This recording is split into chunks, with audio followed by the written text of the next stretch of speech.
ஒரு அருமையான தாயாருக்கு ஒரு வாலிப பையன். அந்த அம்மா பேரு மோனிகா, ஒரு நல்ல தாயார். அந்த பையன் பேரு அகஸ்டின், வாலிபன்.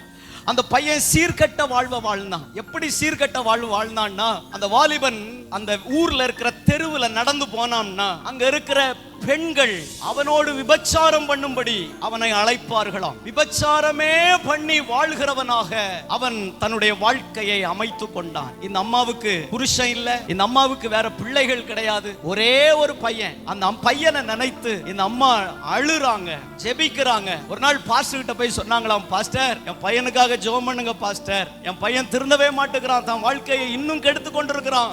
பாஸ்டர் கேட்டாராம், எதுக்காக அம்மா ஜெபம் பண்ணணும், உன் பையன் செத்து போட்டுன்னு ஜெபம் பண்ணட்டா?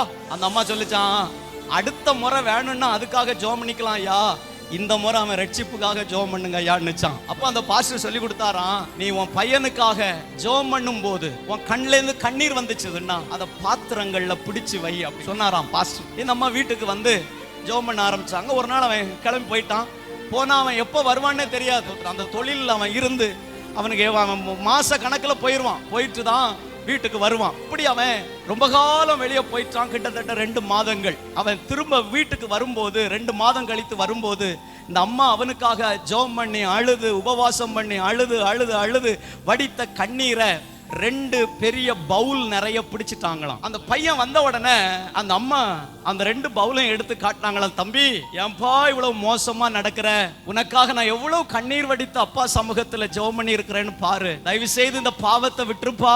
அந்த பையன் வாலிபன் அந்த அம்மாவுக்கு வயத்துல வேகமா ஓங்கி மிதிச்சு அந்த அம்மா கீழே விழுந்து, அவங்க அம்மா கையில இருந்த பவுலும் கீழே விழுந்து அந்த கண்ணீரெல்லாம் சிதறி போனது வீட்டுக்குள்ளால. கோபத்துல போய்விட்டான். சில காலங்கள் கடந்த பிறகு அந்த அம்மா மரித்து போனார்கள். பாஸ்டர் அடக்கம் பண்ண வந்திருக்கிறாரு, ஏன்னா சபைக்கு போற அம்மா இல்ல. அப்ப பாஸ்டர் சொன்னாராம், இந்த அம்மாவுக்கு ஒரே ஒரு பையன், எங்கேயாவது ஒரு இடத்துல போதை மயங்கி மயக்கத்துல இருப்பான் அப்படின்னா. இந்த சத்தத்தை கேட்ட அந்த பையன் உள்ள வர்றான், வந்து சொல்றான், ஆமா பாஸ்டர் நீங்க சொன்னது மாதிரியே நான் போதையில தான் வந்திருக்கேன், எனக்கு ஒரு முறை எங்க அம்மா முகத்தை பாக்குறதுக்கு எனக்கு வாய்ப்பு கொடுங்க அப்படின்னா. பாஸ்டர் சொன்னாரா, இல்ல உங்க அம்மா உயிரோட இருந்த காலத்துல நீ ஒரு நாள் கூட உங்க அம்மாவை சந்தோஷப்படுத்தல, ஒரு நாள் கூட நீ உங்க அம்மாவை மதிக்கல, உங்க அம்மாவை நீ பார்க்க முடியாது அப்படின்னாராம். அவன் கெஞ்சிரான், பாஸ்டர் ஒரே ஒரு முறை எங்க அம்மா முகத்தை பார்க்க விடுங்க. இவன் போய் அந்த சடலத்தின் மேல விழுந்துட்டான். விழுந்து சொன்னானா, அம்மா என்னை மன்னிச்சுக்க, நான் இனி தப்பு செய்ய மாட்டேன் அப்படின்னு கதறுனானா. அந்த அம்மாவை கொண்டு போய் அடக்கம் பண்ணிட்டாங்க. இப்போ அவன் எழுந்து அதே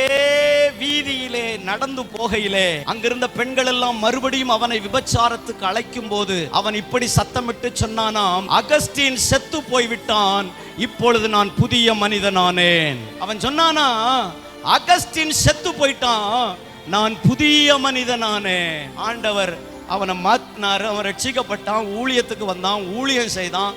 அவனுடைய சரித்திரம் எப்படி முடியும் தெரியுமா? அவன் கல்லறையில் எப்படி எழுதியிருக்கிறாங்க தெரியுமா? செயின்ட் அகஸ்டின் அப்படின்னு எழுதியிருக்காங்களாம். தூய அந்தோனியார், தூய சவேரியார். அந்த பட்டியலில் இந்த அகஸ்டினும் தூய அகஸ்டின் சேர்க்கப்பட்டானாம். எப்பேற்பட்ட பாவியையும் எப்பேற்பட்ட அசுத்தனையும் ஒரு தாயின் கண்ணீர் மாற்ற முடியுமானால்